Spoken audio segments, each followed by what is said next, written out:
Friday night, the Mountain West, UNLV, Boise State. Boise State is about a 4-point favorite. The total is around 58. This game will be on Friday night on Fox. I believe it starts at 8 o'clock Eastern time.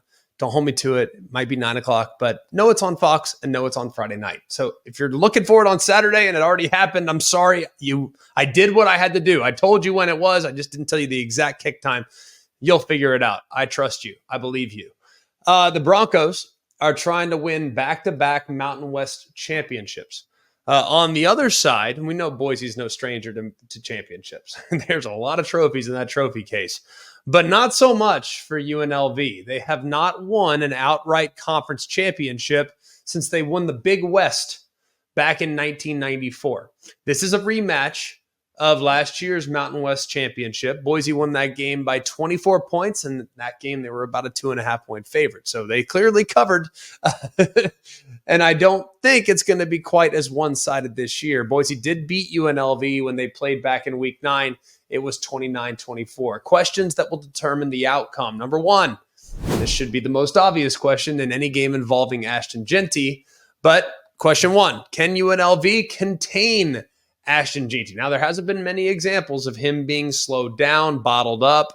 But the one team this year, well, there have been a couple that have kind of held him in check just a little bit. UNLV was one of those.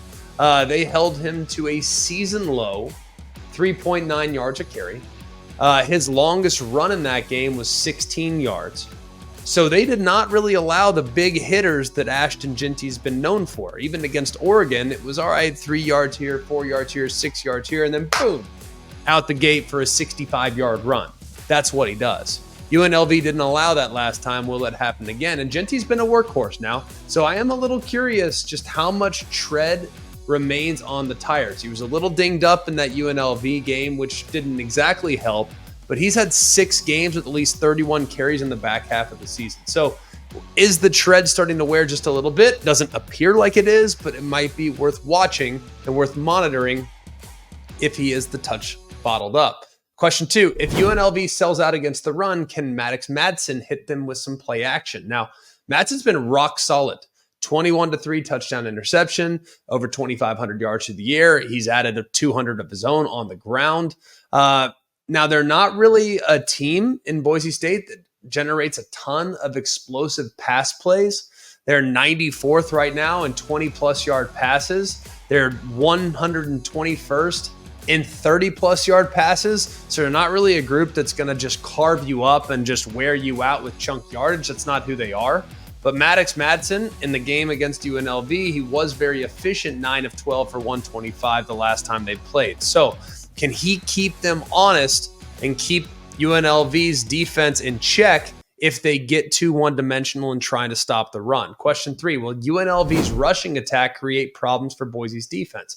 Now, UNLV really has 3 running backs, Jaden Thomas, Kylan James, Greg Burrell. Like, they have a bunch of guys that can do a lot of different things for them. But they also have their quarterback in Malik Williams that's super dual threat, about 5 yards a carry, maybe a little more than that. And he leads the team actually with 9 rushing touchdowns. And he's accumulated more than 2,500 yards of offense this year. Remember, he was not the starter for the entirety of this season. Matthew Sluka was the starter, quit, and then Malik Williams took over, and the rest is history. He's done a great job. Now, the last time out against Boise, he was pretty efficient. He ran for 145 yards and a touchdown on 13 design rushing attempts. Now, did have a couple sacks in that game. He was sacked 6 times, but he is a very efficient runner when given the opportunities. Mobile quarterbacks have given Boise a little bit of fits this year. There have been 5 different quarterbacks that have found some positive yardage of 50 yards or more against the Broncos. And then final question, question 4.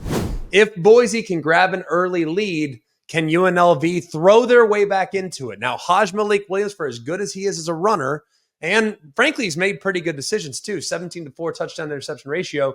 His off-target percentage isn't great. He's around 14% off target, which is 93rd. And Boise is a team that once they get the lead, they attack. They have 45 sacks. That's second most in the FBS. So if Boise gets out to an early lead, can UNLV come back? That's also another avenue that we need to explore. Trends in the game. UNLV is 6-0 against the spread.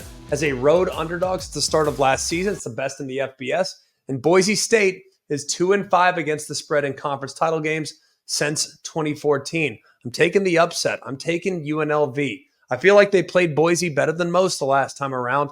And I think having seen Jeanty before, having matched the physicality in the past, they'll be more equipped to do it this time around as well. I also think Haj Malik is more confident at this point. At this point of the season, I think the passing game for Boise won't be able to take the pressure off the rushing attack like it was last time. And I think UNLV pulls the outright upset and punches their ticket to the college football playoff.